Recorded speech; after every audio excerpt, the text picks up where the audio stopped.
Ahora sí.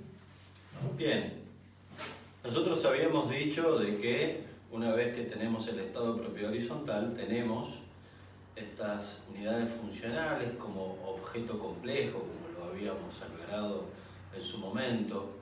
Objeto complejo porque está formado de partes privativas y comunes, que mientras no tengamos este reglamento inscripto, no vamos a tener esto como tal para el derecho, sí para el hecho. Esto nos conlleva a pensar de que vamos a administrar inmuebles que ya han sido afectados al derecho real de propiedad horizontal, como también inmuebles que todavía no han sido afectados al derecho real de propiedad horizontal, y veremos si después se aplican algunas reglas de manera análogas.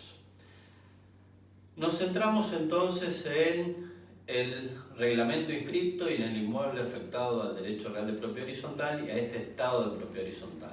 ¿Cuándo tendremos el derecho real de propiedad horizontal? Cuando adjudiquemos la primera unidad funcional.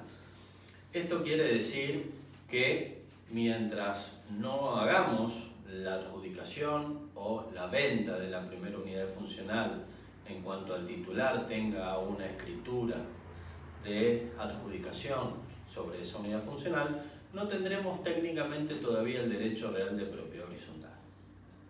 Una vez esto, nosotros tenemos que pensar que este reglamento inscripto ha generado ciertas consecuencias jurídicas muy importantes. En primer lugar, el nacimiento de esta unidad funcional para el derecho. Y esta unidad funcional para el derecho dijimos que estaba conformada por partes privativas y comunes. ¿Qué significa que esté conformada por partes privativas y comunes? Que es un objeto complejo, como bien lo habíamos dicho anteriormente. O sea que van a haber cosas que son exclusivamente o privativamente del titular de la unidad funcional y cosas que serán de todos. El Código Civil y Comercial, a partir del artículo 2040, va a hacer un desarrollo de qué son las partes comunes y después va a hacer un desarrollo de qué son las partes privativas. Obviamente que las partes comunes como concepto son aquellas que son propiedad de todos. Ahora bien, estas partes comunes pueden clasificarse en partes comunes que son de uso común, o sea, que además de ser de todos, la pueden utilizar todos, y aquellas partes comunes que son de uso exclusivo, o sea, que siendo de todos, la puede usar uno o alguno de los propietarios de las unidades funcionales. Dicho esto, el codificador dentro del artículo 2040 nos va a decir que aquellas cosas que son comunes son las que son indispensables a la seguridad del inmueble, a el terreno, cosas que son muy genéricas, para después adentrarnos en el artículo 2041 a hacer un listado de esas cosas que son comunes de acuerdo a la ley por este artículo 2041, necesariamente comunes. Independientemente de ello, el artículo 2040 nos va a decir que aquellas cosas comunes no son solamente las que están en el 2041, sino también aquellas que podamos establecer dentro del reglamento, como así también nos va a permitir hacer una interpretación en cuanto a una presunción de comunidad cuando no podamos establecer desde el reglamento o desde la ley si la parte que estamos viendo es una parte común o privativa. Dirá que es una parte de uso común cuando aquello no surja de ningún lugar en relación a esta parte que estamos observando.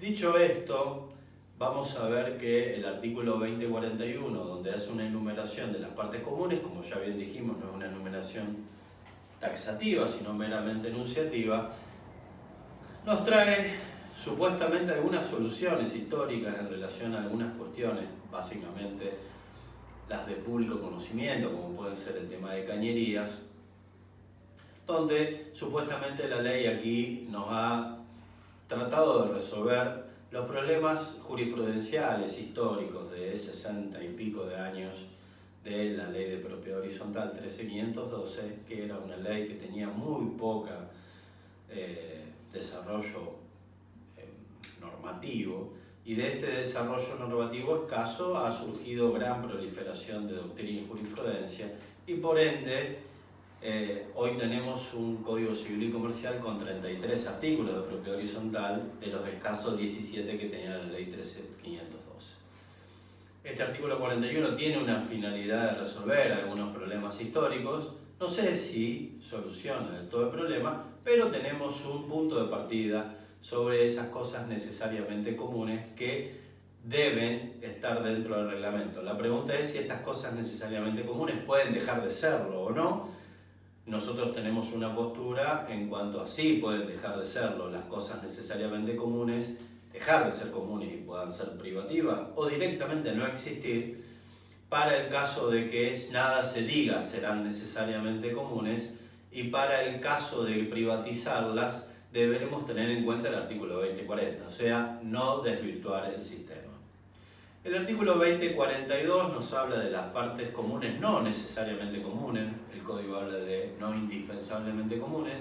Es un artículo que a nuestro entender es totalmente superfluo, innecesario, porque habla de cuestiones que van más allá de los usos y costumbres en cuanto a qué debe tener una propiedad horizontal. Nos habla de la piscina, nos habla de la lavandería, de los gimnasios, del solario. Me parece que era innecesario tener este artículo en este lugar, lo podríamos haber puesto en los conjuntos inmobiliarios o solamente haber hecho una mención, como hace el 2040, de decir que usted podrá comunizar todo lo que usted quiera siempre y cuando usted lo exprese dentro del reglamento de propiedad horizontal.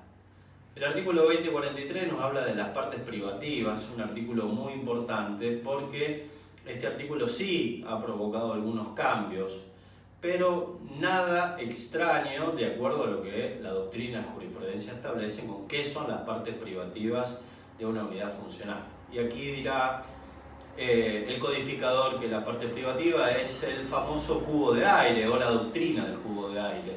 Todo lo que esté encerrado dentro del volumen delimitados por las paredes como piso, techos y lo que son las paredes medianeras, las que separan unidades funcionales o las que separan inmuebles de distintos titulares, eso será la parte privativa. Todos los muros que sean divisorios de la unidad funcional también serán privativos, los revestimientos, los artefactos y demás.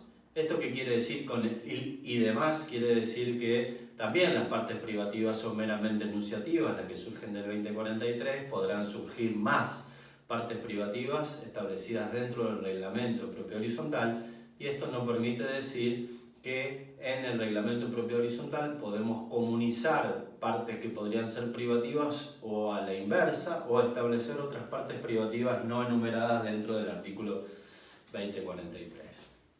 Situaciones particulares con este artículo, sí. Tenemos las ventanas y las puertas que dicen que son privativas.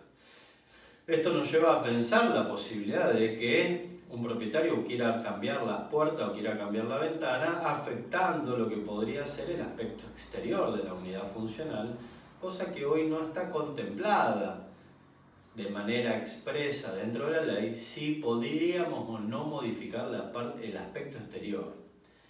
Cuando digo modificar el aspecto exterior, ustedes piensen ver un edificio verticalmente construido y que cada uno ponga la ventana que quiera. Esto podría ser casi un collage. Entonces la pregunta es si esto se puede o no se puede hacer. Bueno, hoy por hoy dentro del Código Civil y Comercial esto no está contemplado del todo, salvo en el artículo 2051, parte final, donde habla de algún tipo de protección sobre el aspecto exterior que veremos en su momento, pero aquí está claro que el reglamento de propiedad horizontal tendrá que salir en auxilio para que esto quede claro de que debe mantenerse una unidad arquitectónica y una unidad visual, no por caprichoso, sino para mantener el valor de las unidades funcionales y que esas unidades funcionales no empiecen a depreciarse porque cada uno hace lo que quiere. Más allá de esto, aquí tendríamos resuelto, por lo menos en principio, lo que tiene que ver con partes privativas y comunes que conforman a una unidad funcional.